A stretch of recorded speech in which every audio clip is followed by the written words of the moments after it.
USC and UCLA both opened the 2022 season with decisive victories. But were they decisive enough? Good evening. I'm James from Faithful Angelino Sports with a rapid recap of both the Trojans and Bruin games from September 3rd, 2022. If you like the content, don't forget to subscribe to the channel and by all means comment, because I found both of these games to be surprisingly important. I'd actually like to hear what you have to say. Now, you could call both of these games cupcake, and you would be right. USC defeated Rice 66-14, and the Bruins knocked out Bowling Green 45-17.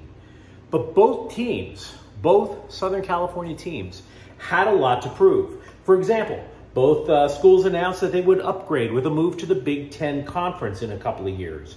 They both debuted brand new defenses. UCLA, for example, had 5 new starters on their defense. Hell, USC basically tore apart their historic football program right to the foundation and rebuilt it in about 6 months. For that matter, UCLA, they pulled out of a bowl game last year, which might have cost it in terms of recruiting. So if you put it all together against two teams, if college football teams were ranked, both Rice and Bowling Green, you wouldn't even rank them in the top 100, let alone the top 25. So ass-kickings were essential. Style points, near flawless execution. The way I was hoping to see it was that USC and UCLA would just storm out to these major leads, rest the starters at halftime, and then maybe Rice and Bowling Green, they score a little in garbage time. But that didn't exactly go according to that plan. So if you're a Bruins fan, for that matter, if you're a Trojans fan, are you happy? That's literally my question to both fan bases tonight. I'd love to hear, how happy are you? So I want to start off then by talking about UCLA, because the Bruins, to me, were the more compelling story. The reason being is that we've read a ton about USC. We know everything about Lincoln Riley, and he hadn't even coached a game for the Trojans until this afternoon. But the Bruins were more compelling. I mean, if you look at the numbers, you have Zach Charbonnet with 111 rushing yards and a touchdown. Dorian Thompson-Robinson, they passed for 298 yards, threw a couple of touchdowns, and then also he rushes for 84 and scores 2 more TDs. Also, after the Bruins defense allowed a TD in the second quarter, they allowed just 47 yards the rest of the way. That is not insignificant when you consider, again, 9 new starters on defense. But this is what makes it compelling. These are the numbers that give me pause. How about having a 10-point deficit ever to Bowling Green? Why would you fall behind like that? Now, I will grant you 10 of those points came on special teams mistakes. A muffed punt, a block punt. By the way, say hello to Cock Blocker the cat in the background. But special teams have to execute too, not just offense and defense. Here's an even worse number to consider. 27,143.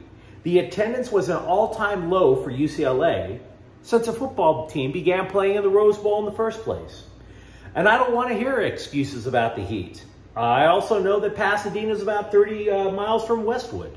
But that all-time low wasn't just broken by a little bit, it was smashed. The worst attendance prior came when UCLA football was on a 5-game losing streak.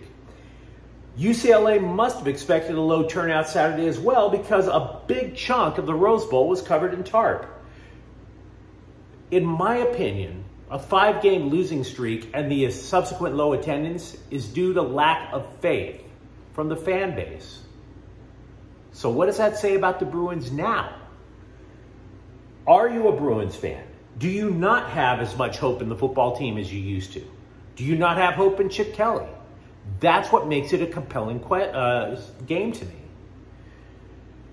Meanwhile, I think if you're a Trojans fan, you're probably much happier.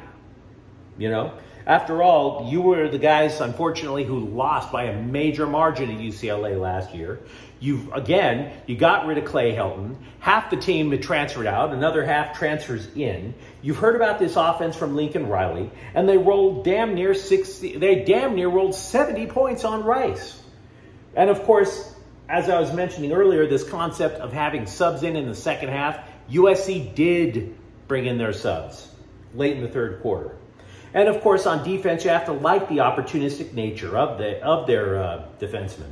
3 pick sixes, Shane Lee, Raylan Goforth, Kalen Bullock. Those are 2 transfers and a surprise starter. That's eye-catching. But we also know the Trojans roster isn't deep.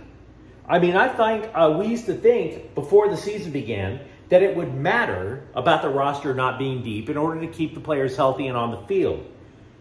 But as we found out today, you can lose players by way of targeting.